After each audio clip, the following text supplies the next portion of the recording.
I'm Michael Bungay Stanier of Box of Crayons. Today we're talking about blame, and we're going to get there via sports and shaving and sacrifice. Now, unless you're Canadian, you may not know that we're in the midst of the hockey playoff season. The mighty Stanley Cup is up for grabs. And it's a happy day here at Box of Crayons because the team of the VP of everything else has just scraped through to the next round. No doubt that's due to the Boston Bruins shrine that now dominates our front room. Yes, you can tell she is a fan. Now, one of the rituals of the hockey playoffs is that the players don't shave. Some hockey players grow these enormous beards, others struggle to get very much going at all.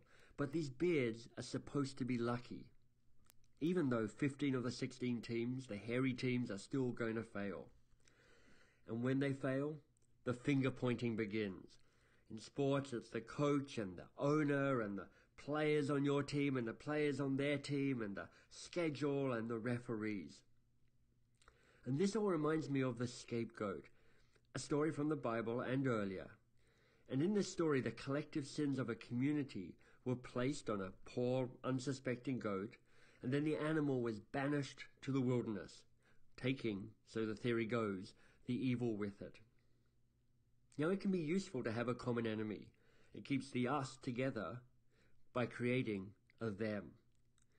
But I do keep thinking of that Dire Straits song from the 80s, when they're singing, when you point your finger 'cause your plans fall through, you've got 4 more fingers pointing back at you. Now, I'm not saying become a victim, but I do think you can shift the conversation by shifting the balance of responsibility. So, for instance, where are you pointing the finger right now? And what if, instead, you asked, what's my role in this situation? And where, perhaps, are you stuck in a pattern of blame and counter-blame? And what would be different if, for instance, you took all the responsibility and in doing so took blame out of the equation altogether? My guess? More wisdom, more humanity, more progress, and more solutions. So what do you think? Is this making sense, or is it just kind of crazy talk? Now, meantime, if you're liking this video, please share it with your people. Put it on your blog, email, Twitter, Facebook, LinkedIn, whatever works for you.